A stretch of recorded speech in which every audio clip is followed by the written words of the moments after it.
আল্লাহ রাব্বুল আলামিন বলছেন, ও আমার হাবিব, কিয়ামত পর্যন্ত অনাগত যত আপনার উম্মত আসবে তাদের জন্য আল্লাহর পক্ষ থেকে আপনি বার্তাটা পরিষ্কার করেন।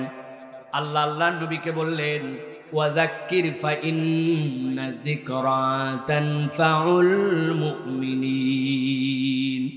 আপনি কোরআন, আপনি এই আল্লাহর জিকির, আপনি আল্লাহর পক্ষ থেকে যে বার্তা এইটা আপনি স্মরণ করায় দেন। ওয়াযাক্কির, আপনি এটা মানুষের কাছে জানায় দেন।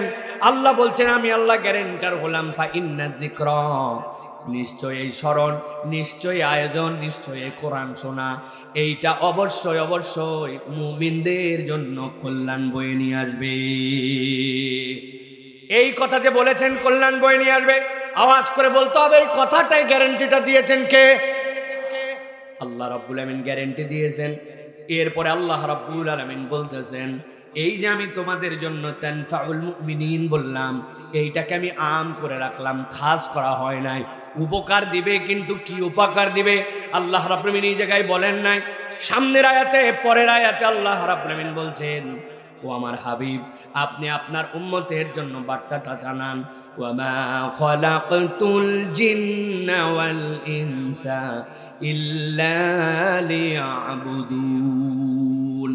আমি আল্লাহ রাব্বুল আলামিন জিন এবং ইনসানকে কেবলমাত্র একমাত্র আমার ইবাদতের জন্য সৃষ্টি করেছি।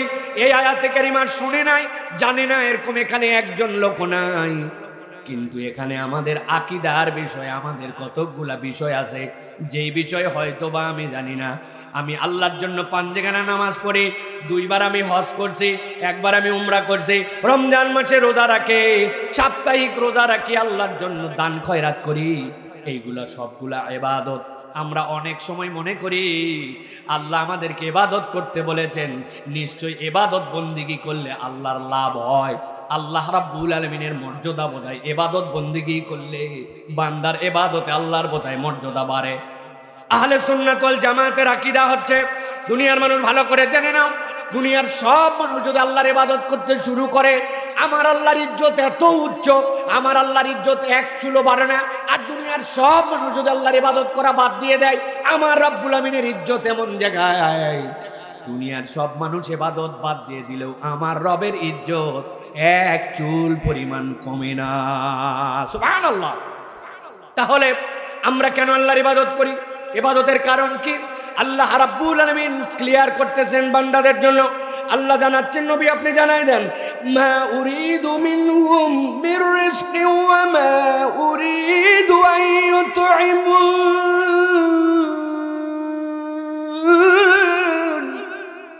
আল্লাহ বলতেছেন, ও দুনিয়ার মানুষ, তোমরা যে ইবাদত করো, মনে করো না তোমরা আল্লাহ রাব্বুল আলামিনকে খাওয়াও, রব্বুল আলামিনকে রিজিক দাও।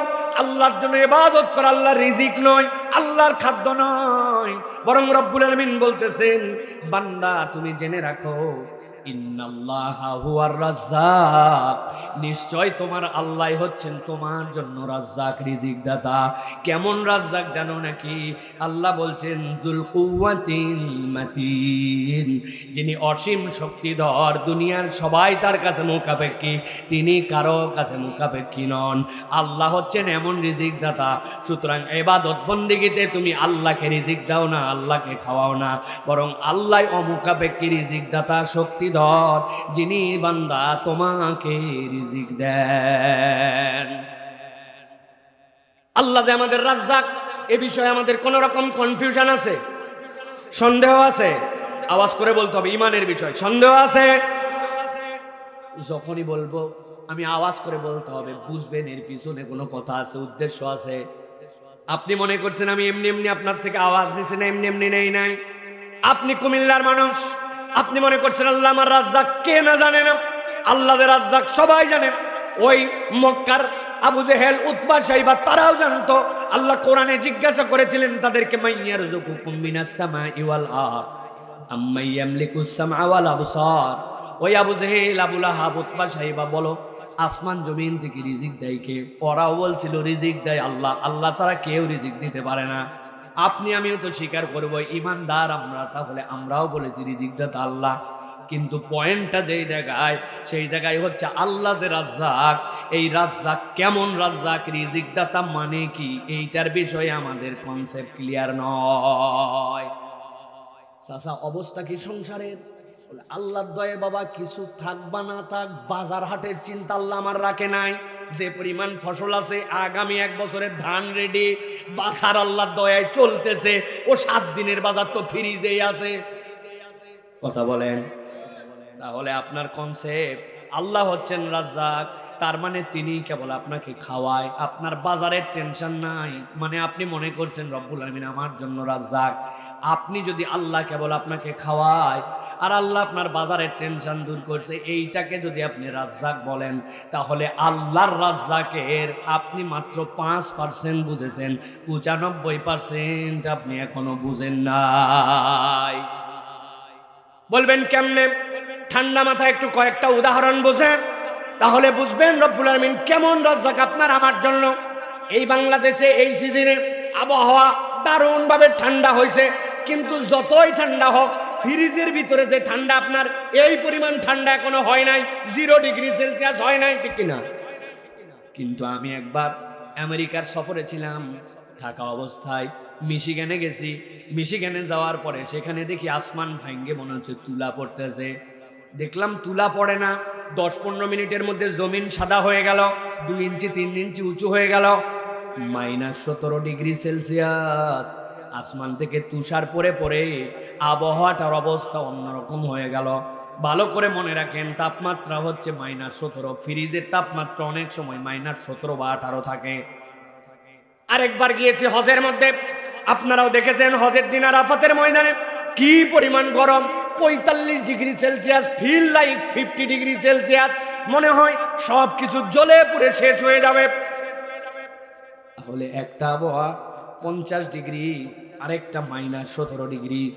আমি বোঝানোর জন্য বলছি, আপনি যদি এই 17 ডিগ্রি সেলসিয়াসের তাপমাত্রাটা নিঃশ্বাসের মধ্যে টেনে নেন, আর ওই ঠান্ডাটা যদি আপনার বুকের মধ্যে যায়, বেশিক্ষণ লাগবে না, 2-4 ঘন্টার মধ্যেই আপনার নিউমোনিয়া হয়ে, আপনার শ্বাসকষ্ট হয়ে আপনি আটকায় আপনি মরে যেতে পারেন।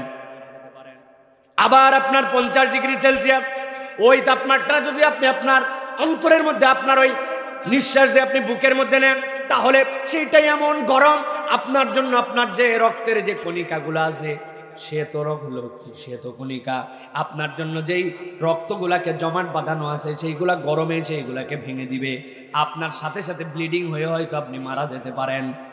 কিন্তু আল্লাহ রাব্বুল আলামিন আপনার কেমন রাজ্জাক, এই রাজ্জাক রব বোঝার জন্য আল্লাহ আপনার আমার নাকের মধ্যে ছোট্ট একটু একটা যন্ত্র লাগায় রাখছেন। চিনিও না, কোথায় আছে বুঝিও না। যন্ত্রটা হচ্ছে ফেরোনাস। কাজ কি এইটার? মাইক্রো সেকেন্ডের মধ্যে আপনার বাহিরের আবহাওয়া যেরকমই হোক না কেন, বাহিরের আবহাওয়া গরমটা যেরকমই হোক না কেন, আল্লাহ রাব্বুল আলামিন মাইক্রো সেকেন্ডের মধ্যে এটাকে কনভার্ট করায়া আপনার বুকের জন্য যেইটা লাগবে, ওই ঠান্ডাটাকে গরম করে পাঠান, ওই গরমটাকে আবার ঠান্ডা করে আপনার বুকের উপযুক্ত করে পাঠান। বান্দার এর জন্য কোনোদিন পেমেন্ট করতে হয় নাই, আলাদা কোনোদিন কোনো ফিল্টারিং করে এইটার জন্য কোনো কারেকশন করতে হয় নাই। যিনি এইটা করেন তিনি আপনার আমার রব, তিনি হচ্ছেন রাজ্জাক, তিনি হচ্ছেন আল্লাহ। ভালো করে বোঝেন কুমিল্লার মুসলমান, আপনারা যারা বাথরুমে যান, আপনারা কি বাথরুমে খালি পায়ে যান না স্যান্ডেল পরে যান? কথা বললেন না যে খালি পায়ে না স্যান্ডেল? সচেতন নাগরিক, খালি পায়ে গেলে কৃমি হবে, খালি পায়ে গেলে অস্বাস্থ্যকর হবে, এই জন্য আমরা স্যান্ডেল পরে যাই, ঠিক কিনা?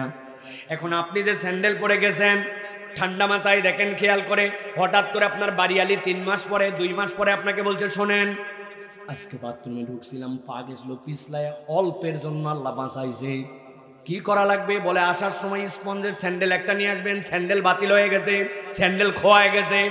আপনার আমার বাথরুমের ভিতরে স্যান্ডেলটা 2 মাস 3 মাস 4 মাসের মধ্যে খোয়ায় যায় কিনা?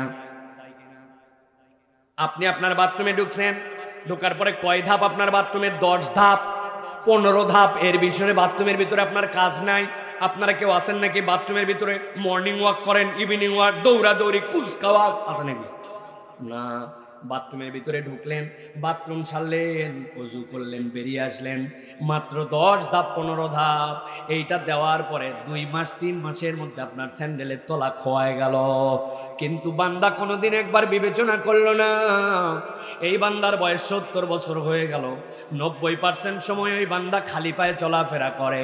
ধান লাগাইছে খালি পায়ে, ধান কাটছে খালি পায়ে, ফুটবল খেলছে খালি পায়ে, ক্রিকেট খেলছে খালি পায়ে, মসজিদের ভিতরে গেছে খালি পায়ে, বাড়ির ভিতরে চলাফেরা করছে খালি পায়ে। 90% সময় ওই বান্দা খালি পায়ে, 10% মাত্র তার জীবনে জুতা মোজা ছিল। কিন্তু এই 90% ওই বান্দা যে খালি পায়ে চললো, তার পায়ের নিচের স্যান্ডেল 10 ধাপে 3 মাসে ক্ষয় যায়। কিন্তু বান্দা কোনোদিন হিসাব মিলালো না যে আমার বয়স তো 60 বছর হয়ে গেছে, যে পরিমাণ হাঁটা চলা করলাম, তাহলে মাহফিলে যার 60 বছর তার তো আর পা আসার কথা না, কাল্লা খালি আসার কথা। কথা বললেন না যে? আর যেই বেটা 30 বছর বয়স, ওর তো কোমর আসার কথা, কারো বা হাঁটু পর্যন্ত আসার কথা। কিন্তু কোন আল্লাহ যিনি ওই বাথরুমের তলার জুতা ক্ষয় যায় আপনার পায়ের তলে থাকার পরে, কিন্তু আমার পা 70 বছর হলো, 60 বছর হলো, কোনোদিন ক্ষয় গেল না, অটোমেটিক তার নিচে গ্রোথ হয়ে যাচ্ছে, অটোমেটিক চামড়া পূরণ হয়ে যাচ্ছে। আল্লাহ বলছেন, বান্দা তুই তো রবকে রাজ্জাক হিসাবে চিনছিস, খালি খাওয়ায় আর খাওয়ায়। না না না, আল্লাহ তোর পায়ের নিচের যে চামড়াকে ঠিক রাখে, তিনিও রাজ্জাক। এটাও বান্দার জীবনে আল্লাহর পক্ষ থেকে রিজিক, ঠিক কিনা? ভালো করে হিসাব করেন। আমি অনেক সময় উদাহরণ দেই, ওই যে গাড়ি যখন কুয়াশা হয়ে যায়, বর্ষাকাল নেমে যায়, আপনি যখন সিএনজিতে চলেন দেখবেন সিএনজির সামনে একটা ওয়াইফার লাগানো থাকে, থাকে কিনা? গাড়ির মধ্যেও থাকে ওরকম ওয়াইফার। আর গাড়ির সামনের ড্যাশবোর্ডের মধ্যে ছোট্ট একটু একটা জার্কিং থাকে, ওর মধ্যে 2 লিটার 3 লিটার পানি থাকে। ওইটা যখন নড়াচড়া করতে করতে পানি ফুরায় যায়, নতুন করে আবার পানি দেওয়া লাগে। কেননা শুকনা যদি একবার আপনি ঘুষে দেন, এর উপর দিয়ে গ্লাসের মধ্যে স্ক্র্যাচ পড়ে যাবে। আপনি আপনার পুরা বছরে হয়তো 2 মিনিট 5 মিনিট 10 মিনিটের বেশি চালানো লাগে নাই, কিন্তু এটার জন্য মেনটেনেন্স করা লাগে। আর একটা মানুষ প্রত্যেক দিন চোখের পলক 22,000 বার ফেললো কম বেশি। ওই বান্দা 50 বছর 60 বছর জিন্দেগি পার করলো, কোনোদিন হিসাব করা লাগে নাই। আজকে শুয়ে গেলাম, ফজরের সময় আমার চোখের পানি আসে না নাই, সকালবেলা আমি চোখ খুললে আমার চোখ কি ঘ্যাস ঘ্যাস করে, আমার চোখ কি স্ক্র্যাচ পড়ে যাবে কিনা। চিন্তা করতে হয় না যে আল্লাহ অটোমেটিক আপনার চোখের জন্য লিকুইড সাপ্লাই দেন। আল্লাহ বলছেন, বান্দা তুই কেবল মনে করিস তোর রব রাজ্জাক তোরে খাওয়ায়। না না না, তোর চোখের পলক ফেলার জন্য যে ম্যানেজমেন্টটা রক্ষা করেন, তিনি হচ্ছেন রাজ্জাক, তিনি হচ্ছেন তোর রব আল্লাহ। সুবহানাল্লাহ। ভালো করে এবার বোঝেন তাহলে, আল্লাহ রাব্বুল আলামিন আপনার আমার জন্য যে সংসার দিলেন, আল্লাহ যে একটা সন্তান আপনাকে দিলেন, রব্বুল আলামিন আপনার আমার জন্য যে পরিবার দিলেন, সবগুলো আল্লাহর পক্ষ থেকে রিজিক আপনার আমার জন্য। আল্লাহ বলছেন, নবী আপনি বলে দেন, ইন্নাল্লাহা হুয়ার রাজ্জাকু যুল কুওয়াতিল মাতিন। তোমার রব হচ্ছেন রাজ্জাক, যিনি যুল কুওয়াতিল মাতিন, তিনি হচ্ছেন অমুখাপেক্ষী, তিনি হচ্ছেন ক্ষমতার চূড়ান্ত শক্তিধর। এবার চলেন 4টা আয়াত বলবো বলেছিলাম, এবার পিছন দিক থেকে সামনে দিকে যাই। আল্লাহ হচ্ছেন রাজ্জাক, তিনি হচ্ছেন অমুখাপেক্ষী শক্তিধর। আল্লাহ তার আগের আয়াতে বলছেন, মা উরিদু মিনহুম মির রিজকিন ওয়া মা উরিদু আন ইউতঈমুন। বান্দা আমি খাওয়াই, আমি তোর কাছ থেকে রিজিকও চাই না, আমি তোর কাছ থেকে খাদ্যও চাই না। তার উপরের আয়াত আল্লাহ কি বলছেন? আল্লাহ বলছেন, ওয়া মা খালাকতুল জিন্না ওয়াল ইনসা ইল্লা লিয়াবুদুন।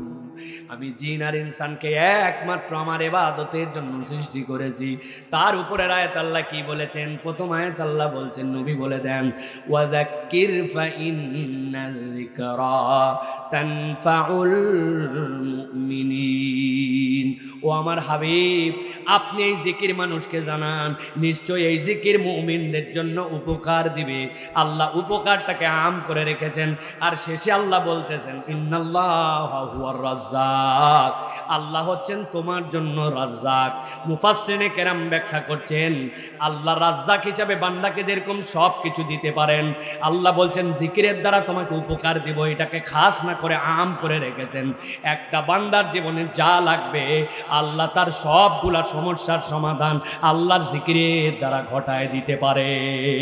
সুবহানাল্লাহ। আমার শরীরটা খারাপ, আমার মনটা ঠিকঠাক মতো চলতেছে না, কামাই রুজিতে বরকত হচ্ছে না, বাচ্চাটা কথা শুনতেছে না, যেরকম চাকরির এক্সপেকটেশন সেটা মিলে না, যা কামাই করি সেটা দিয়ে সংসার চলে না, অসুস্থতার ট্রিটমেন্ট করে ঔষধ কাজ করে না, আপনার কত ধরনের সমস্যা আছে। আল্লাহ বলছেন ওয়াযাক্কির ফা ইন্না যিকরা তানফাউল মুমিনিন, এই জিকিরের দ্বারা আল্লাহ এই উপকার তোমাকে দিয়ে দিতে পারেন। সুবহানাল্লাহ বলেন। অনেক হাদিস আমরা অনেক সময় ব্যাখ্যা করি না। নবীজি সাল্লাল্লাহু আলাইহি সাল্লামের কাছে হযরতে ফাতেমা রাদিয়াল্লাহু তাআলা আনহা আসলেন।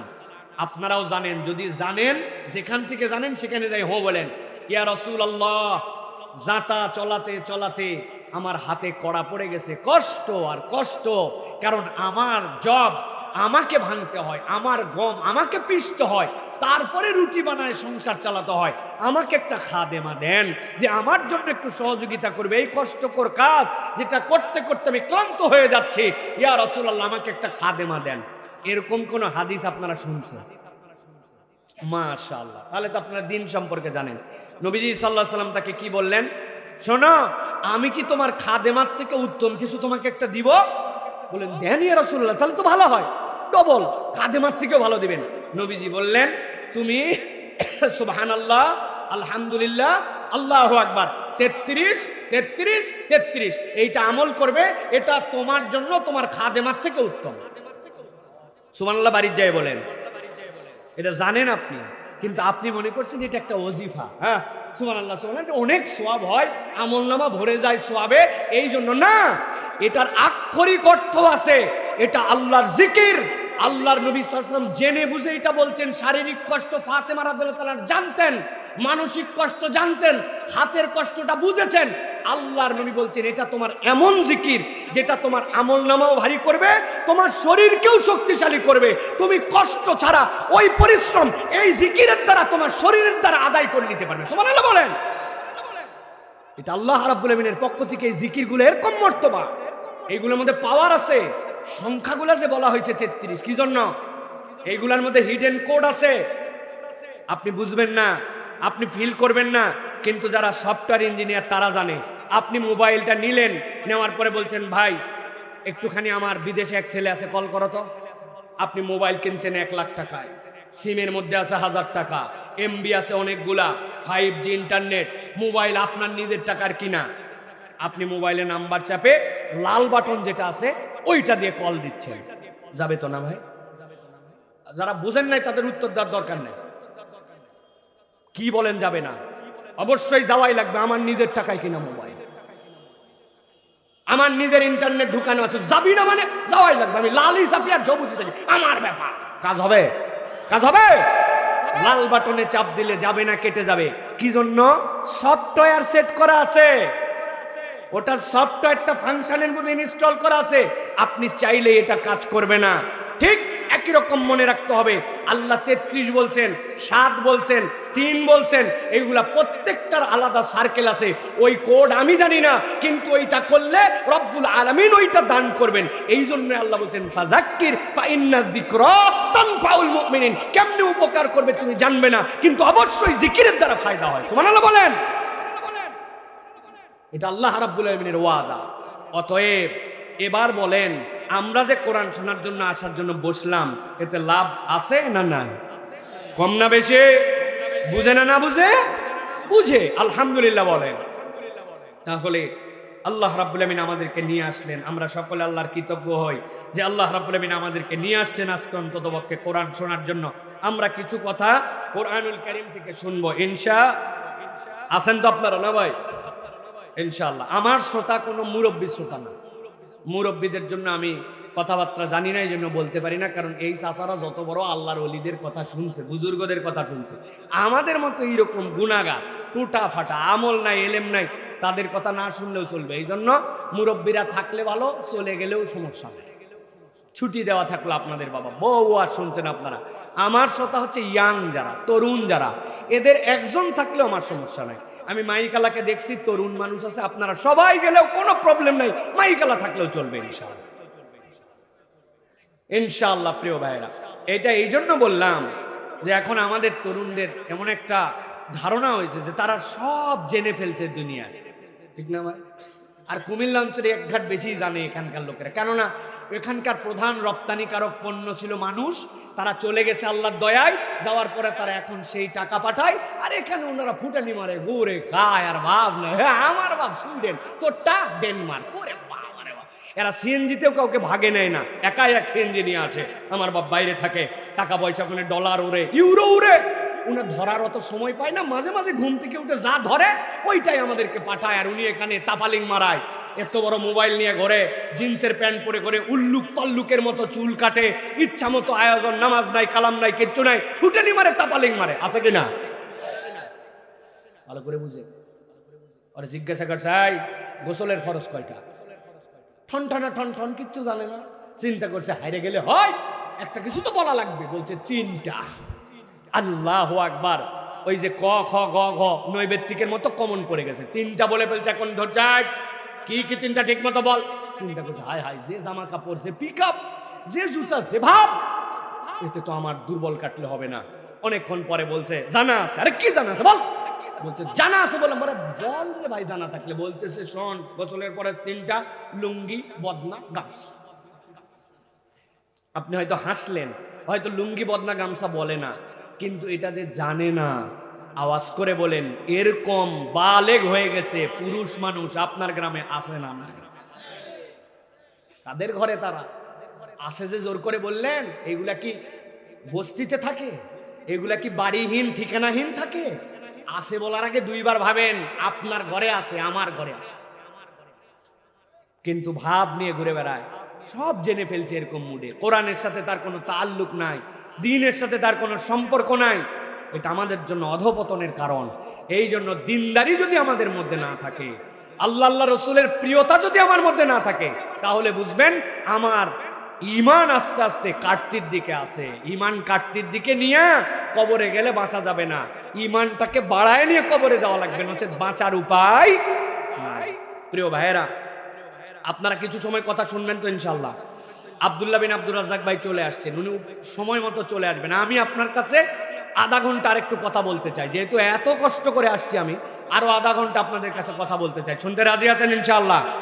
কারা কারা আছেন দেখি 2টা হাত উঁচু করেন, একটু শক্ত করে 2 হাত তোলেন, হাত আরেকবার নামান, নামায়া এই খেতা কম্বলের থেকে হাত বার করেন, চাদর মাদর, বাপরে বাপ এমন পেঁচ বার করছেন সব। এবার হাত 2টা টান টান করে সোজা করেন, শক্ত করে 2 হাত তুলবেন। ডানে বামে তাকায় দেখেন কারা কারা হাত তুলতে পারে নাই। ভাই আপনার কি হলো? আপনি আমাদের সাথে না? হাত তোলেন, শক্ত করে হাত তোলেন, সোজা করেন। আপনি ব্লু কালারের পাঞ্জাবি, আপনি বড় ভাই, হাত সোজা করেন। হ্যাঁ হ্যাঁ, চাচা হাত তুলছে পিছনে, আমার বড় ভাই হাত তোলেন, সোজা করেন। হ্যাঁ, শক্ত করে তোলেন, শক্ত, সোজা সোজা, এরকম এরকম হাত তোলা মানে এইরকম। হ্যাঁ, এবার একটু নড়াচড়া দেন, জোরে জোরে নড়াচড়া দেন।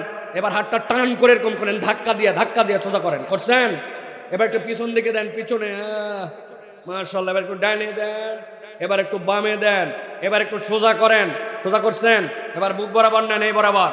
এবার একটা তাকবীর দিয়ে আমরা জানান দিতে চাই, আলহামদুলিল্লাহ ঢুলিপাড়া ঐক্য পরিষদের আয়োজনে আমাদের মাঠ মোটামুটি ভরপুর। যারা বাইরে আছে ওরা মনে করতেছে ওরাও আসে নাই, কেউ বোধহয় আসে নাই। আছে না ভাই? একদল লোক আছে দেখবেন রাস্তার পাশে বাথরুম করে, আছে ভাই? পুকুরের পারে হাগে দেখছেন? জমির আলের মধ্যে পায়খানা করে দেখছেন? ওরা পায়খানা করার সময় মুখ ভাই করে, ওর পিছনে একদম পুরো আলগা। আল্লাহর দুনিয়ার সব জন্তু জানোয়ার ওনার সব ইঞ্জিন দেখতেছে, কিন্তু উনি মুখ ঢাকে মনে করতেছে আমিও আমাকে দেখি না, কেউ আমাকে দেখে না। আসেনি ভাই? এটা আমাদের দেশে না থাকলেও পার্শ্ববর্তী দেশে প্রচুর পরিমাণে আছে। ওরা এখন পর্যন্ত বাথরুমে তুলতে পারে না ওদের জাতিকে, তারা আবার আমাদেরকে সভ্যতার সবক শেখায়, ঠিক কিনা? ব্যাককল কোথাকার, আগে বাথরুমে পায়খানা করতেছে, রাস্তাঘাটে মহিলারা পর্যন্ত বাহিরে পয়সাব পায়খানা করে। নাউযুবিল্লাহ বলে। আমার পুরা বাংলাদেশ খুঁজে তুই একটা বাইর করতে পারবি না, অসভ্য, অশিক্ষিত। কেন? ইসলাম নাই। আমার ইসলাম আমাকে এই সৌন্দর্য দিয়েছে, ঠিক কিনা? আমার এই ইসলামের সৌন্দর্যের কারণে আমার হিন্দু ভাইয়েরাও বাংলাদেশে বাহিরে পায়খানা করে না, ঠিক কিনা? প্রিয় ভাইয়েরা, এই কথা বললাম কেন? ওই যারা বাহিরে আছে ওরাও মনে করতেছে যে ওইও আসে নাই, কেউ আসে নাই, ঠিক কিনা? তাদেরকে একটা জানান দিতে হবে। বুকেরতে হাত নামাই ফেলছেন কেন? কি ব্যাপার? ধরছেন সব? একটা আওয়াজ দিয়ে তো, হুঙ্কার দিয়ে একটা তাকবীর দিতে হবে। পারবেন ইনশাল্লাহ? আসমান জমিন কাঁপায় দিতে হবে। পারবেন ইনশাল্লাহ? মুরব্বীদের দেওয়ার দরকার নাই, মুরব্বীরা পারবেন বাবারা? বুঝেন কিন্তু, যাদের 50-এর উপরে। পারবেন বাবারা? আন্দাজি দিয়েন না জানি, যদি পারেন তাহলে দেন। পারবেন? যুবকরা পারবে ইনশাল্লাহ, তরুণরা পারবে ইনশাল্লাহ। দেখে একটা বুক বরাবর আমি যখন লিল্লাহে তাকবীর, আসমানের দিকে হাত ছুড়ে আল্লাহু আকবার। রেডি? রেডি সবাই? দেখে এটা তাকবীর দেন, লিল্লাহে তাকবীর, লিল্লাহে তাকবীর। আল কোরআনের আলো, আল হাদিসের আলো, তোমার নেতা আমার নেতা, তোমার নেতা আমার নেতা। আলেম ওলামা যেখানে, আল্লাহর আইন যেখানে, কোরআন সুন্নাহ যেখানে, গান বাজনা যেখানে, হারাম অন্যায় যেখানে, বিড়ি সিগারেট যেখানে, চান্দাবাজ যেখানে, চান্দাবাজি যেখানে, লিল্লাহে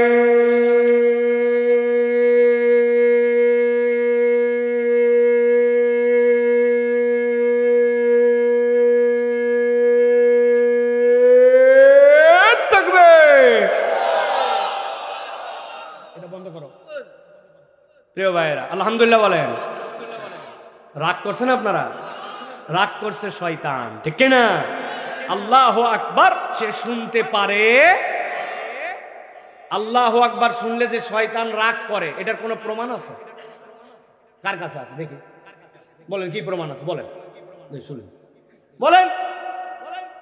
আছে, উনার কাছেও আছে। আন্দাজি মাথা হালানোর দরকার নেই, কিন্তু বেচারি বোঝে নাই, ঠিক না? আমি একটু বুঝাই দেই আপনাদেরকে, যে আলোচনার মধ্যে ঢুকি বুঝাই দিব। চৈত্র মাস, 15ই চৈত্র, হেবি ঠান্ডা, তাই তো না? যাক, তাহলে ঠিক আছে, আমাদের সাথে আপনার কাল ঠিক আছে। চৈত্র মাস, দুপুর বাজে 12:59। কত?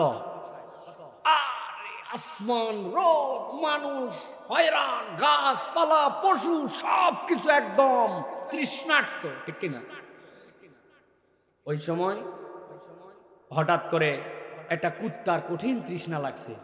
বালুর ঢিপি আছে, এই বালুর ঢিপির মধ্যে আইসে কোন রকম গায়ে এলাই দিয়ে কায় থয়ে জিবায় এতখানি বাইর করে দিয়া আছে না? বাজে কত? ভুলে গেছেন আবার? 12:19। 1 মিনিট পরে হঠাৎ করে জোহরের ওয়াক্ত হয়ে গেছে, মসজিদ থেকে জোহরের আজান শুরু হয়ে গেছে। আল্লাহু আকবার, আল্লাহু আকবার, আল্লাহু আকবার, আল্লাহু আকবার। এই যে আজান হয়েছে, এই যে এইটা বালুর ঢিপির মধ্যে অসুস্থ কুত্তা এতখানি জিবা বাই করে কাত হয়েছিল, উনি কোত্থেকে যেন গিয়ার পাইছে, উইটা মাথা উঁচু করে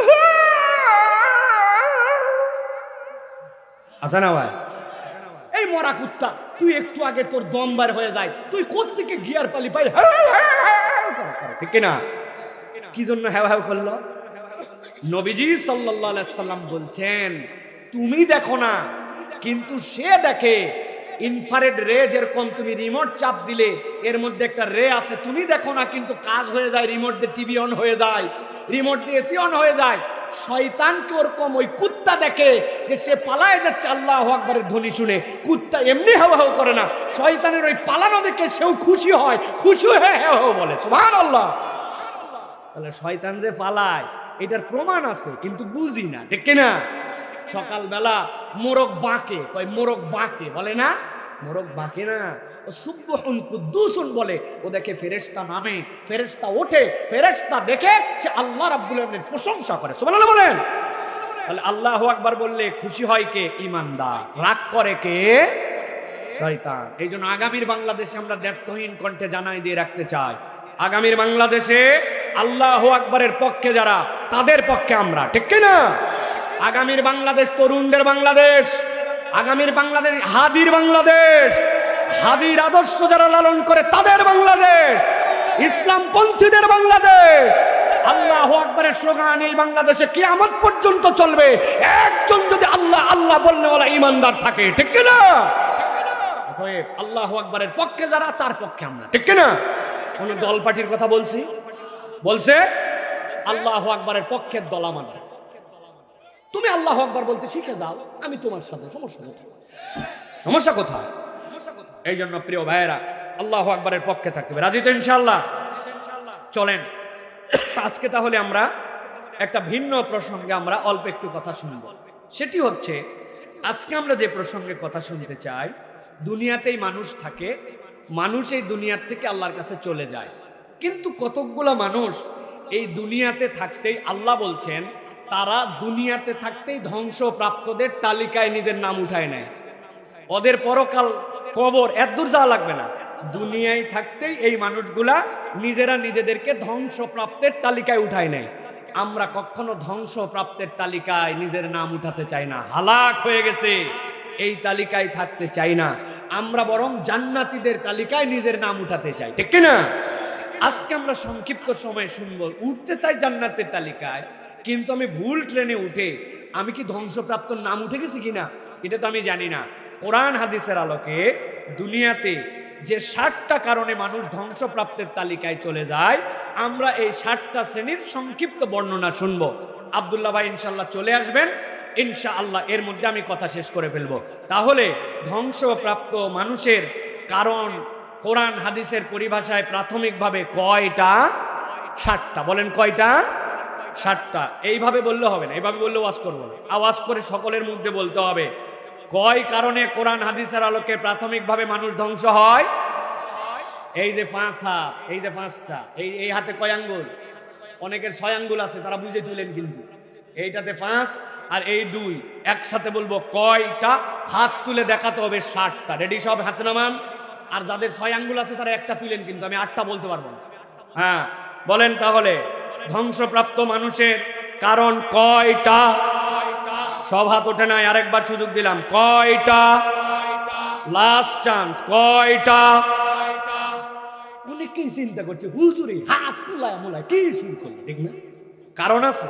গত বছর আমি এত কষ্ট করে ওয়াজ করে যাওয়ার পরেও আপনারা সেই ওয়াজ পর্যন্ত মনে রাখতে পারতেছেন না।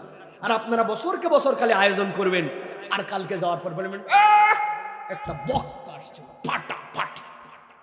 একজন বলছে কুমিল্লায় কাজে আটকায় গেছিলাম ভাই, বক্তা কি ফাটালো? বলছে তা বলতে পারবো না, কিন্তু ফাটাইছে। এই ওয়াজ আছে না আপনাদের? চায়ের দোকানে ফাটাফাটি, আলোচনা ফাটাফাটি, বক্তা ফাটাফাটি, ওয়াজ ফাটাফাটি, খালি ফাটাইছে, কিন্তু ওয়াজ বাড়ির যায় না। কি ব্যাপার? এই জন্য আমি এত কষ্ট করতেছি যাতে ওয়াজটা বাড়িতে যায়। রাজি তো ইনশাআল্লাহ? 1 নম্বর, আল্লাহর কোরআন বলতেছে ওই ব্যক্তি ধ্বংস, দুনিয়ার বুকে অবয়বে সুন্দর, বাড়িঘর সুন্দর, খানাখানিতে সুন্দর, নানান কিছুতে সুন্দর, কিন্তু যার অন্তর শুদ্ধ নয়, অন্তর যদি অশুদ্ধ হয়, তাহলে ওই ব্যক্তি ধ্বংসপ্রাপ্তদের তালিকায়। নাউজুবিল্লাহ বলেন। আল্লাহ রাব্বুল আলামিন কুরআনুল কারীমের সূরা ইউসুফ 53 নম্বর আয়াতের মধ্যে বলছেন, ওয়ামা উবাররিউ নাফসি ইন্নান নাফসা লাআম্মারাতুম বিসসু ইল্লা মা রাহিমা রাব্বি ইন্না রাব্বি গফুরুর রহিম। আল্লাহ দুনিয়ার মানুষকে জানাচ্ছেন, নফস মানে সবগুলাই ডেডিকেটেড নফস নয়, নফস মানে সবগুলাই আল্লাহর কাছে নিবেদিত নফস নয়। নফসের মধ্যে এমন কতকগুলো আছে যারা মানুষকে খারাপের দিকে নির্দেশ দেয়। লাআম্মারাতুম বিসসু, ওই অন্তর মানুষকে বলে তুমি খারাপ কাজ করো। আল্লাহ বলছেন তবে একটা অন্তর এই প্রভাব মুক্ত, ইল্লা মা রাহিমা রাব্বি, যদি রব ওই অন্তরের প্রতি দয়া করেন তাহলে সে বেঁচে গেছে, নচেত এমন অন্তর আছে ওই অন্তর তার ইলাহ হয়ে গেছে। ওই বান্দা আল্লাহকেও শোনে, আবার অন্তরের কথা অনুযায়ী নিজের জীবন যাপন করে। এরকম অন্তরওয়ালা মানুষ আছে না নাই? নামাজ পড়ে আল্লাহর জন্য, কিন্তু যদি সুদ খায়, সুদ খাওয়ার কথা জিজ্ঞাসা করলে বলে আধুনিক ব্যবস্থায়, আধুনিক ব্যবসা বাণিজ্যে সুদ ছাড়া চলে না ভাই, চলে না ভাই। যতই যাই বলেন, আল্লাহর কাছে ওই ব্যক্তিটা ওই রকম যে সে নিজে নিজে অবয়বে মুসলমান দাবি করে আছে, আসলে তার মুসলমানিত্ব নাই। কেননা সে তার অন্তরের পূজা করেছে। আল্লাহ বলেছেন ইন্নাদ-দীনা ইনদাল্লাহিল ইসলাম, আল-ইয়াওমা আকমালতু লাকুম দীনাকুম ওয়া আতমামতু আলাইকুম নি'মাতি। কিয়ামত পর্যন্ত এই ব্যবস্থাকে আল্লাহ পূর্ণ পূর্ণাঙ্গতা দিয়েছেন, আর আপনি আপনার নামাজের ইসলাম নিয়েছেন, রোজার ইসলাম নিয়েছেন, আর বাকিটা আপনি আপনার অন্তরের উপাস্য বানায় ফেলছেন। আল্লাহ বলছেন এই অন্তর ওই মানুষকে খারাপের দিকে নির্দেশ দেয়। একবার যদি অন্তর অশুদ্ধ হয়ে যায় ওই মানুষটা তাহলে আর মানুষ থাকে না, ওই মানুষটার সাথে সাথে ধ্বংসপ্রাপ্তদের তালিকায় নাম উঠায় ফেলে। এই জন্য প্রিয় ভাইরা, অপরিশুদ্ধ অন্তর এবং এর লালসা এবং এর চাহিদার শিকার যখন হয়ে যায়, আল্লাহ বলছেন এই মানুষটা দুনিয়াতেও ঘৃণিত হয়, আসমানেও আল্লাহর কাছে এই বান্দাটা ঘৃণিত হয়ে যায়। এর বিপরীত কি হতে পারে আল্লাহ কোরআনে বলছেন, নবী জানাই দেন, قد أفلح من تزكى وذكر اسم ربه فصلى بل تؤثرون الحياة الدنيا والآخرة خير وأبقى। আল্লাহ বলছেন এর বিপরীত কি হতে পারে, قد أفلح সফল হয়ে গেছে, মান তাযাক্কা যে তার অন্তরটাকে শুদ্ধ করে ফেলেছে, ওয়াযাকারা আসমা রাব্বিহি ফাসাল্লা আল্লাহ বলছেন আল্লাহকে স্মরণ করে, কেবলমাত্র স্মরণ করে না বরং ওই বান্দাটা আল্লাহর স্মরণের সাথে সাথে সালাত আদায় করে। সুবহানাল্লাহ, লিল্লাহি তাকবীর, লিল্লাহি তাকবীর। শেখ আব্দুল্লাহ বিন আব্দুর রাজ্জাক ভাইয়ের আগমন। আরে ঢুলি পাড়ার লোক তো খুশি না, বোঝা যায় খুশি? আপনাদের গলার শব্দ নাই কেন? আমি চিল্লাই ফাটাই ফেলতে স্যার, আপনি কোনো কথা বলেন না। লিল্লাহি তাকবীর। ইমানের পাওয়ার, ইমানের রিচার্জার, সকেটের সাথে কানেকশন ঠিক আছে কিনা বুঝবেন আল্লাহু আকবারের শব্দ দিল থেকে বের হয় কিনা। আপনার আওয়াজ ডাউন হতে পারে কিন্তু প্রচেষ্টা সর্বোচ্চ রাখতে হবে। অনেকেই বলে এত জোরে বলে লাভ কি? আমি বলি এটা বলার দরকার আছে। এই মুহূর্তের বাংলাদেশে জোরে আল্লাহু আকবার বলতে হবে, ঠিক কিনা? ওই মেয়ে আল্লাহু আকবার বলছিল, মাইক্রোফোন কেড়ে নিছিল, দেখছেন না? কি জন্য মাইক্রোফোন কারে? এখন অনেকে আছে সহ্য করতে পারে না এটা। আল্লাহ ওই মেয়েকে দিয়ে আবার বিজয় দিয়েছেন, ওই মেয়ে আবার স্লোগান দিয়েছে, ঠিক কিনা? আমরা এর দ্বারা প্রমোট করতেছি না যে মেয়েকেই লিল্লাহি তাকবীর বলতে হবে, কিন্তু তার ইমানের পাওয়ারটা আছে। আলহামদুলিল্লাহ। প্রিয় ভাইয়েরা, আব্দুল্লাহ ভাই চলে আসছেন, আমি টু দা পয়েন্ট শুধুমাত্র এই বিষয়গুলো একটুখানি বলে যেতে চাই। তাহলে মানুষের ধ্বংসপ্রাপ্ত, মানুষ আছে অবয়বে কিন্তু ধ্বংস হয়ে যায় কয় কারণে? 7 কারণ। এর 1 নম্বরটা অন্তর অশুদ্ধ। অন্তর শুদ্ধ নয়। ওই মানুষের অন্তর যদি শুদ্ধ না হয় তাহলে সে আসলে মানুষ অবয়বে কিন্তু সে মানুষ হিসেবে আল্লাহর কাছে স্বীকৃত হবে না, ধিক্কৃত এই দুনিয়াতেও, ধিক্কৃত আসমানেও। এখন আল্লাহ রাব্বুল আমিন যে বলেছেন কদ আফলাহা মান তাযাক্কা, এই তাযাক্কাটা কি, তাজকিয়াটা কি, এটা একটু ছোট্ট করে বুঝতে হবে। তাজকিয়ার এই জায়গাটায় আকীদার জিজ্ঞাসা আছে। তাজকিয়া মানে এইটা না আপনি কলবের উপর জরব মারতেছেন, আপনি উদাম পাদাম জিকির করতেছেন, একদল মনে করছে এটার নাম তাজকিয়া।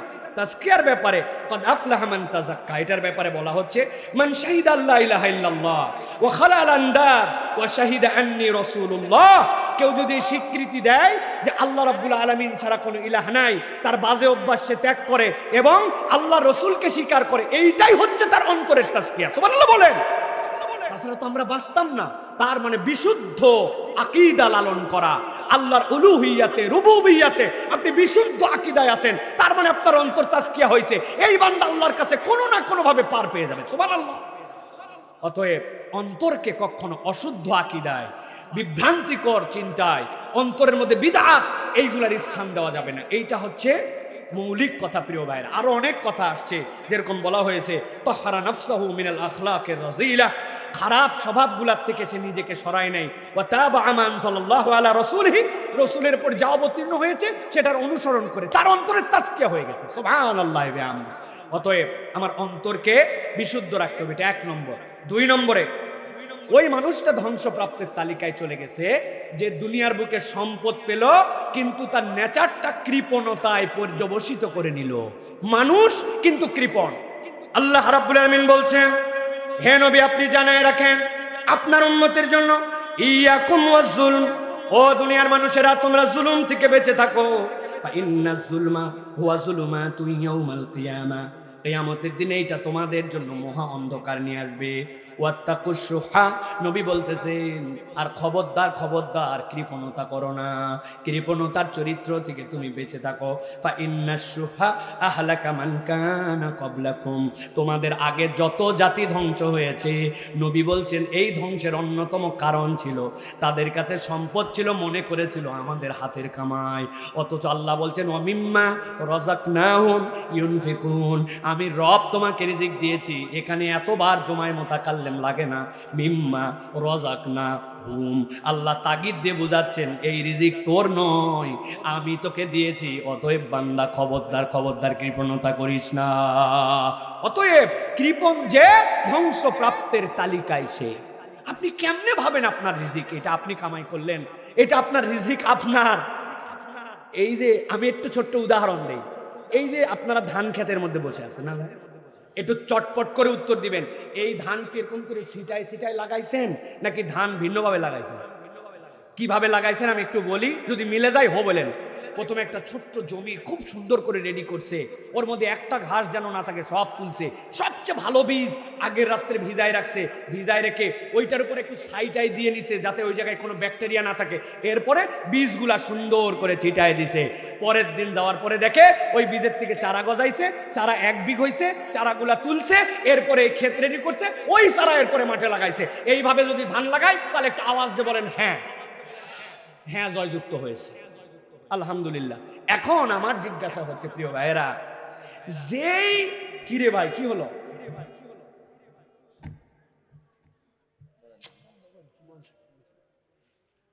প্রিয় ভাইয়েরা, যেই ক্ষেতটার মধ্যে আপনি ছোট্ট একটু বীজ লাগালেন, আচ্ছা বলেন তো ধানের যে কোনো দিক দিয়ে শিকড় ওঠে আর যে কোনো দিক দিয়ে বীজ বের হয়? বের হয়। কিন্তু আপনি কোনোদিন ভেবে দেখেন নাই যে বীজ মুরব্বী ছিটাইছিলেন, এর 90% বীজ আপনি উল্টা পাল্টা ছিটাইছেন। কোনোটা শীত হয়, কোনোটা কাত হয়, কোনোটা উপর হয়, কোনোটা একটার উপর আরেকটা, কিন্তু কোনোদিন দেখেন নাই ওরে আমার এলাকায় ভুল করে শিকড় সব উপর দিক গেছে, পাতা নিচের দিক গেছে, এরকম মিস্টেক বাপ দাদার জন্মে দেখেন নাই। অথচ 90% বীজ ভুল ছিটাই আসছিলেন, আল্লাহ ওভার দ্য নাইট সবগুলা শিকড় নিচের দিকে করলেন আর মাথাগুলো উপর দিকে তুলে দিলেন। আপনি ফুটানি মারে ডায়লগ দেন, আমার খ্যাত আমার ধান, আমি ওসর দিতে যাব কেন? কথা বলেন। এই জন্য খবরদার কৃপণ হবেন না, এই কৃপণ হলে বড় বিপদ। এই কৃপণতা নিয়ে অনেক কথা আছে। আল্লাহ রাব্বুল আলামিনের নবী যে বলছেন ইত্তাকুশ শুহা, কোরআনে এই শুহ শব্দটার ব্যবহার আসছে ওয়ামাই ইউকা শুহা নাফসিহি ফাউলাইকা হুমুল মুফলিহুন। আল্লাহ নবীর সাহাবী থেকে অনন্য বর্ণনা আসছে, নিজে খায় নাই, স্ত্রী খায় নাই, দুইটা ইনোসেন্ট চাইল্ডকে না খাওয়ায়া আল্লাহর নবীর সাহাবী মেহমানদারি করছেন। আল্লাহ বলছেন ওয়ালাউ কানা বিহিম খাসাসা, অন্তরে তার অনেক চাহিদা ছিল কিন্তু সে তার চাহিদাকে প্রায়োরিটি দিয়েছে। এই জন্য প্রিয় ভাইরা কৃপণ হওয়া যাবে, তবে একটা জায়গায় কৃপণ হওয়া যাবে, মসজিদে জুমার সময় যখন দান করবেন তখন একটু কম করে দিবেন, ঠিক আছে না ভাই? আপনাদের এলাকায় আজকে জুমা ছিল, আবার না কি না কি আবার না কি, আমার কাছে প্রমাণ আছে, তো ইমামও আছে প্রমাণও আছে আমার কাছে। আপনার এই জায়গায় দিছে বক্স, এরে বাবারে গতি কিরে 5G ঘের ঘের ঘের ঘের ঘের ঘের ঘের ঘের করে চলে গেছে ওই মাথায়। যাওয়ার পরে টাকা গুনছে, মুসল্লি 500, টাকা উঠছে 1500। কি ব্যাপার? আপনার যদি একজন মুসল্লি 20 টাকা করে দেয় তাহলে তো ওই মসজিদে 500 মুসল্লিতে কয় টাকা হওয়ার কথা? আপনি 20 টাকা দিতে পারেন না মসজিদে, আপনি চালায় দেন এটা। কয় স্টুডেন্ট, কে স্টুডেন্ট? এই তোমার এলাকায় চা খাওয়ার জন্য বন্ধুকে দাওয়াত দিয়েছো, তুমি 1 কাপ চা খাইছো, ও 1 কাপ চা খাইছে, বিস্কুট খাইছে, দুইজন মিলে এবার বিল দিতে যাবে। কয় তুই আমার এলাকায় আসছিস, খবরদার তুই বিল দিবি না। কয় তুই অনেক দিন পর দেখাইছো, তুই দিবি না, তুই দিবি না, তুই দিবি না। ধাক্কা ধাক্কি ঠেলায় শেষে দোকানদার বলছে দুইজনই দেন। তখন তুমি স্টুডেন্ট থাকো না, মুরব্বী, তখন আপনি বেকার থাকেন না, অবসর থাকেন না, আপনি পান খান আপনি। আর আল্লাহর ঘরে সপ্তাহে 20 টাকা দিতে পারেন না আপনি, আল্লাহর ঘরের ডান বাক্সকে আপনি ঠেলে পার করে দেন। মসজিদ অন্যের কাছে মুখাপেক্ষী হয়, আপনি মুয়াজ্জিন ইমামের বেতন 5-7 হাজার টাকা দেন না, তাহলে কেমনে হবে? আপনি প্রমাণে হেরে গেছেন। কিন্তু আজকে অনেকেই আপনারা 20 টাকা করেও আজকেও দেন নাই। ওয়াদা করেন আগামী জুমার থেকে যেই মসজিদে যখনই নামাজ পড়ি নিম্নে 20, উপরে 100, 200, 500, কখনো মসজিদের দান বাক্সকে খালি হাতে ফেরত দিব না। রাজি? হাত তোলেন, হাত তোলেন, হাত তোলেন, হাত তোলেন, হাত তোলেন। রাজি আছেন ইনশাআল্লাহ? এই বাচ্চারা বলবে আব্দুল্লাহ সাইফুল্লাহ ভাই বলে গেছে, মা না, হাত নামান, হাত নামান। 20 টাকা দাও তোমার পক্ষ থেকে, আমার, তাছাড়া মসজিদে যাব না, ঠিক না? কি লজ্জার কথা প্রিয় ভাই। আমার মুয়াজ্জিন কি বলছে জানেন? হুজুর এত ওয়াজ করছেন, জানেন না আজকে 17টা 1 টাকার কাঁচা পয়সা পাওয়া গেছে। আমি বললাম যাক, কেউ একজন হয়তো এই পুরাটাই নিয়ে এসেছে। বলছে না না হুজুর, আন্দাজে আপনি কি বলতেছেন, 17টা 1 টাকার নোট কেউ নিয়ে আসে নাকি? এখনো 1 টাকা দেওয়া ইন্না মুসল্লি আছে। নাউজুবিল্লাহ আওয়াজ করে বলেন। আহা, লা ইলাহা ইল্লাল্লাহ। কৃপণ হয়ে গেছে, কিচ্ছু না। এরকম না যে অভাব, অভাব না এটা স্বভাব, অভাব না এটা স্বভাব, অভাব না এটা স্বভাব, ঠিক কিনা? এটা পরিবর্তন হতে হবে। তাহলে ধ্বংসের কারণ এটা 2 নম্বর প্রিয় ভাইরা। অনেক কথা ছিল, সংক্ষেপ করে দিলাম। 3 নম্বরে ওই অন্তরকে আল্লাহ ধ্বংস করে দিবেন। ধ্বংসপ্রাপ্তের তালিকার মধ্যে ঢুকে যাবে যে দাম্ভিক হবে। কে? দাম্ভিকতা। দাম্ভিকতা দেখতে বোঝা যায় মানুষ, কিন্তু আসলে আল্লাহ ধ্বংস প্রাপ্তের তালিকার মধ্যে ঢুকে গেছে। আল্লাহ কোরআনের 16 নম্বর সূরা, সূরা নাহাল 23 নম্বর আয়াতে বলছেন, লা জারামা আন্নাল্লাহা ইয়ালামু মা ইউসিররুনা ওয়া মা ইউলিনুন ইন্নাহু লা ইউহিব্বুল মুস্তাকবিরিন। বান্দা এরকম মনে করো না রব তোমার খবর জানেন না। তোমার যা প্রকাশ্য সেটাও আল্লাহ জানেন, তোমার যা গোপন সেটাও আল্লাহ জানেন। তবে আল্লাহ বলছেন, আল্লাহ এক শ্রেণীর মানুষকে একদম পছন্দ করেন না, দুনিয়াতে যারা দাম্ভিক অহংকারী। খবরদার খবরদার, অহংকারের মধ্যে নিজেকে নেওয়া যাবে না। লোকমান আলাইহিস সালাম তার সন্তানকে যতগুলো উপদেশ দিয়েছেন, সবচেয়ে দামি উপদেশ এক বাক্যের মধ্যে তিনি বলেছেন, ওয়ালা তুসাইর খাদ্দাকা লিন্নাস ওয়ালা তামশি ফিল আরদি মারহা। মানুষের দিক থেকে মুখ ফিরাই নিও না, দুনিয়ার বুকে তুমি কখনো দাম্ভিক ভাবে চলাফেরা করো না। ইন্নাল্লাহা লা ইউহিব্বু কুল্লা মুখতালিন ফাখুর। আল্লাহ দুনিয়ার বুকে অবাধ্য আর দুনিয়ার বুকে অহংকারীকে আল্লাহ পছন্দ করেন না। অহংকার কাকে বলে? এটা তো আমাদের কনফিউশন আছে। অহংকারের একটা সংজ্ঞা জানি না, একটা খালি জানি এই লোক দেখানো, ভাব দেখানো। না না না, লোক দেখানো, ভাব দেখানো সব ক্ষেত্রে অহংকার নয়। অহংকারের 1 নম্বর সংজ্ঞা হচ্ছে সত্য জানার পরেও সেখান থেকে মুখ ফিরায় নেওয়া। আপনি সত্য চিনেন, হক চিনেন, এই আকীদাটা সত্য আপনি জানেন, কিন্তু বাপ দাদা জানতো না, আমাদের হুজুর আগে কি বুঝে নাই, সব আপনারাই খালি বুঝছেন। আপনি সত্য পরিষ্কার হওয়ার পরেও মুখ ফিরায় নেন, এটা সবচেয়ে বড় অহংকারী। আপনি অন্য অহংকার করেন, আল্লাহ মাফ করতে পারে, এটা আপনাকে মাফ করবে না। সত্য আপনি জানেন, হক আপনার সামনে পরিষ্কার, আপনি তাও স্লোগান দিচ্ছেন, অমুক ভাইয়ের চরিত্র ফুলের মতো পবিত্র, নামাজ পড়েনি বিগত 40 দিন, ফজরেরটা জামাতে 1 ওয়াক্ত, আপনি তারপরেও তার পিছে স্লোগান দেন। আপনার চেয়ে বেহায়া মুসলমান আর নাই, ঠিক না? সত্য জানেন, বেনামাজির পক্ষে আপনি থাকতে পারেন না, কিন্তু আপনি নিজেও বেনামাজি, এইটাও বেনামাজি। আমি মাঝে মাঝে মজা করে বলি, এলাকায় ছোট্ট ছোট্ট বাচ্চা কাচ্চারা বিড়ি খায়, সিগারেট খায়, জানেন আপনারা? আগের দিনে ছিল ভাই, কিন্তু ওরে আল্লাহ, আমরা দেখছি আমাদের বড় ভাইদেরকে বিড়ি খাইতে, বড় ভাইদেরকে মানে পাড়া মহল্লায়, পকেটের মধ্যে সব সময় ওই ইয়ার পাতা রাখতো, লেবুর পাতা। একটা বিড়ি খাইলে ওরে আল্লাহ, কে ধরে কি করে, কত সিফা সাফা। আর এখন পিচ্ছে পিচ্ছে পোলাপান মুখের উপরে মারি দেয়, আর মুরব্বীরা ওভারলুক করেন, না না আমি দেখি নাই, না দেখার ভান করে চলে যায়, ঠিক না? কেন? এটা 2টা কারণ। একটা কারণ বলতে পারবো না, একটা বলতে পারবো। একটা হচ্ছে যে এই ছেলেদেরকে যারা শাসন করবে, এই শাসনের আমর বিল মারুফের চরিত্রওয়ালা কোনো বড় ভাই, নেতা, দায়িত্বশীল নাই। কেন নাই? যে এই বেটা বিড়ি খেতে নিষেধ করবে, ও তো অনেক আগেই বিড়ি খাওয়া বাদ দিছে, ও এখন গাঁজা খায়। আপনার লিডার খায় গাঁজা, ওর অনুসারীকে কেমনে বলবে বিড়ি খাইস না? এই জন্য ও সুন্দর করে টংঘর বানায় প্রচার যন্ত্র চালাইছে, যত চা ফ্রি, বিড়ি খাও ফ্রি। তবে দিনে 5টার বেশি বিড়ি খাওয়া যাবে না এক একজনের। আপনাকে কি অফার দিছে আপনাকে? প্রিয় ভাইয়েরা, প্রিয় ভাইয়েরা, আবারও বলতেছি, সত্য জানার পরে যদি আপনি এখানে অস্বীকার করেন, এটা হচ্ছে সবচেয়ে বড় দাম্ভিকতা। এটার থেকে বাঁচতে হবে। সুন্দর পোশাক কি পরবো না? সাহাবীর থেকে হাদিস আছে, আপনারা জানেন, পরবা, সুন্দর জামা পরবা, ইন্নাল্লাহ জামিল ইউহিব্বুল জামাল, কিন্তু আমারটাই সেরা, অমুকেরটা কিছু না, এইটা যেন ভেবো না।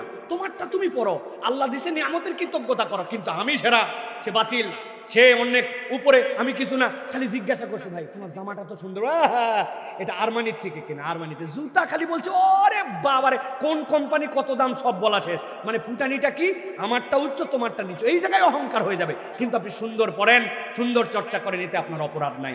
তাহলে 3 নম্বর দাম্ভিকতা, এটার থেকে আমাদেরকে বেঁচে থাকতে হবে।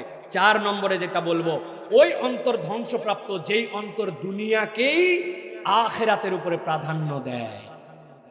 আপনি আখিরাতমুখী জীবন নাই, আপনি কেবল দুনিয়াদার। আল্লাহ কোরআনে ব্যাখ্যা করেছেন এটার, ওয়ালাকিন্নাহু আখলাদা ইলাল আরদ ওয়াত্তাবা হাওয়া ফামাসালুহু কামাসালিল কালব ইন তাহমিল আলাইহি আলহাস আও তাতরুকু আলহাস। আল্লাহ বলতেছেন খবরদার খবরদার, দুনিয়াকে তুমি আখিরাতের প্রাধান্য দিও না।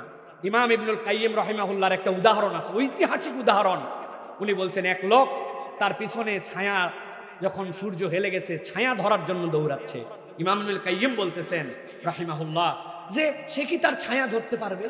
কথা বললেন না যে পারবে, তা আপনি ছায়া তো ধরতে পারবেন না, কিন্তু ওই লোকের ইমান যদি এটা হয়ে যায়, আমি মানুষ, আমি দাঁড়ালে সূর্য পিছনে আসলে অথবা আলোর বিপরীতে গেলে আমার ছায়া আমার সাথে আছে, আমার ধরা লাগবে কেন? তুই তো আমাকেই ছেড়ে যেতে পারবি না, এমন ভাবে তুই আমার সাথে ইনস্টল হয়ে আছিস।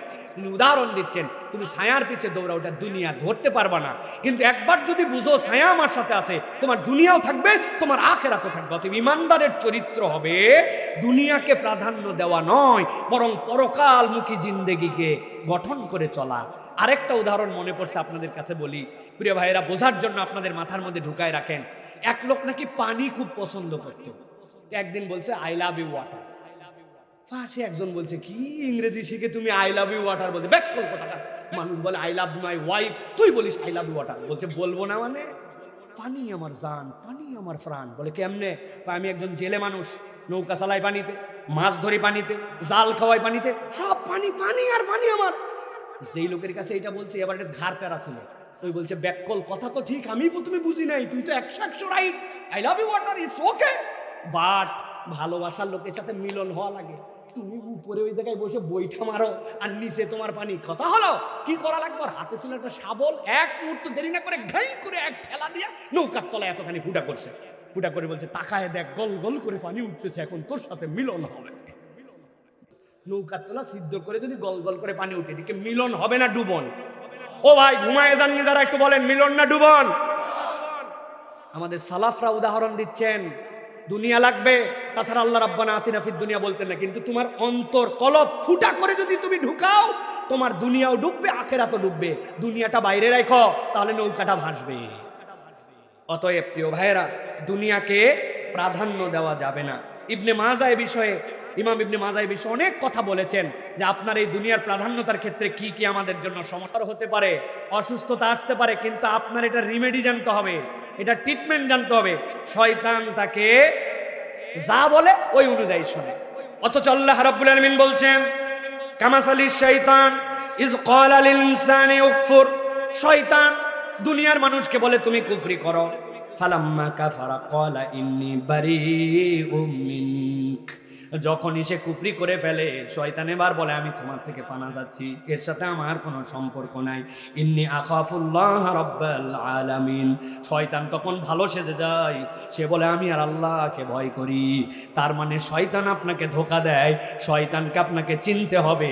আপনার সবচেয়ে বড় শত্রু যে শয়তান, তার ব্যাপারে আপনার সম্মুখ ধারণা থাকা লাগবে। আল্লাহ এই জন্য বলেছেন ইন্নাশ শাইতানা লাকুম আদুউম মুবিন ফাত্তাখিযুহু আদুওয়া। এই শয়তান তোমার হচ্ছে প্রধান শত্রু। আফসোস আর দুঃখ, এই দুঃখ কার কাছে বলবো? মুসলমান তার শত্রুকে চিনে না, শত্রুর ঘাঁটি চেনে না, শত্রুর কার্যকলাপ সম্পর্কে তার কোনো ধারণা নাই, ঠিক না? বাপরে, কত অ্যাপস, কত কিছুতে তার কত ধরনের চিন্তা চেতনা, জানার কোনো শেষ নাই। কিন্তু শয়তানের চক্রান্ত কি এই সম্পর্কে আমি জানি না। আমার অ্যাপস যে আমার জন্য শয়তানের চক্রান্ত কিনা এই ব্যাপারেও আমার খবর নাই, ঠিক কিনা?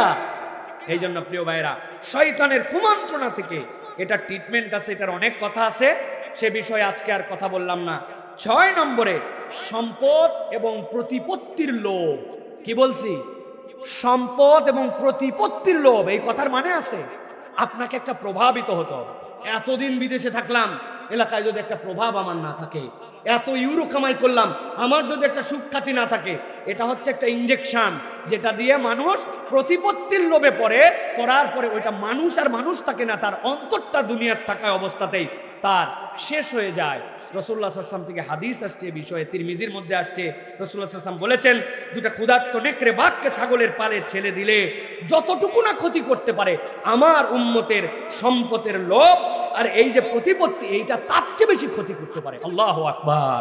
নবী করিম সাল্লাল্লাহু আলাইহি ওয়াসাল্লাম কবে ওই মরুভূমির মানুষ আল্লাহর পক্ষ থেকে ওহী জেনে আপনাকে আমাকে জানাই দিয়ে গেছে নেকড়ের পাল আর কোথার থেকে বাঘ। কি অদ্ভুত অদ্ভুত হাদিসের মধ্যে আল্লাহ নবী সাল্লাল্লাহু আলাইহি ওয়াসাল্লাম আমসাল দিয়ে গেছেন আমাদের জন্য। অবাক করা এক একটা উদাহরণ নবী করিম সাল্লাল্লাহু আলাইহি ওয়াসাল্লাম সেট করেছেন।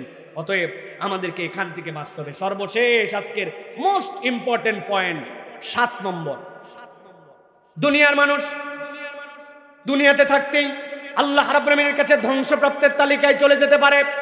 এমন একটা পাপ, যেই পাপের কথা মানুষ জানে কিন্তু হিসাবের মধ্যে আনে না।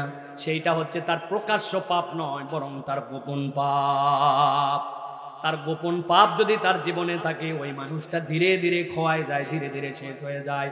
এই জন্য আমাদের জন্য নির্দেশনা আসছে, ওয়াজারু যাহিরাল ইসমি ওয়া বাতিনাহু ইন্নাল্লাযীনা ইয়াকসিবুনাল ইসমা সায়ুজজাউনা বিমা কানু ইয়াকতারিফুন। আল্লাহ বলছেন ছেড়ে দে বান্দা, ছেড়ে দে, প্রকাশ্যে যা গোপনে যা সব ছেড়ে দে, নচেত আল্লাহ রাব্বুল আমিনের সামনে যেদিন হাজির হবে, আল্লাহ বলতেছেন ইয়াকতারিফুন, তোমার প্রত্যেকটা কুকর্ম সেদিন আল্লাহর সামনে হাজির হয়ে যাবে। নাউযুবিল্লাহ। এই জন্য প্রিয় ভাইরা, আমাদের গোপন পাপ বাদ দিতে হবে ভাই। আমাদের আমলে বরকত নাই, আমাদের কামাই রুজিতে বরকত নাই, হায়াতে বরকত নাই, আমাদের কথায় বরকত নাই, আমাদের বিভিন্ন কিছুতে বরকত নাই। এর অন্যতম কাজ হচ্ছে আমাদের গোপনে পাপ। আমি অনেক সময় বলি আল্লাহ আমাকে ক্ষমা করুক, আল্লাহ আমাদেরকে বাঁচাক। এমন মুরব্বী দাড়ি পেকে গেছে, একটা মহিলা সামনে দিয়ে চলে গেছে, লোকজন জানে শাহওয়াত নাই, কিছু নাই, বয়স হয়ে গেছে, মুরব্বী মানুষ, সিনিয়র, বাপের মতো, দাদার মতো, কিন্তু দেখা যাচ্ছে ওই মহিলা চলে যাওয়ার পর অন্তরের মধ্যে এমন কথা উদয় হয়েছে, কারণ নফসকে ছেড়ে দিয়ে রাখছে। ওইটা যদি জানাজানি হতো তাহলে মানুষ তার দিকে থুতুও দিত না, ঠিক কিনা? আমিও তার মধ্যে চলে আসতে পারি। লাস্ট কথা, ইমাম শাফি রহমতুল্লাহি আলাইহির একটা কথা বলে শেষ করব।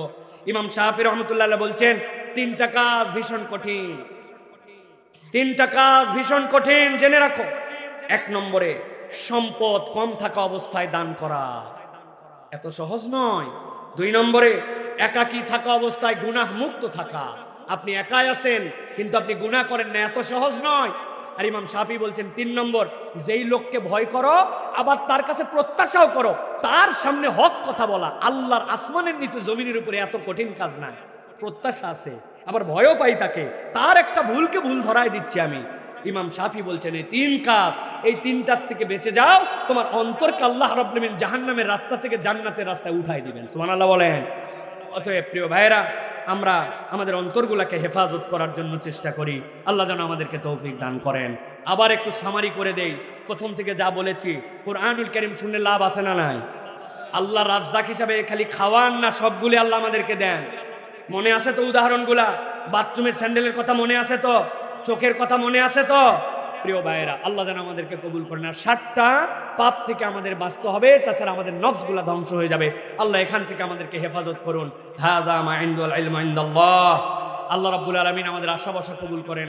আমার ভাই, আমাদের বন্ধু মানুষ, খুবই কলিজার আপনজন একজন মানুষ, মহব্বত করি।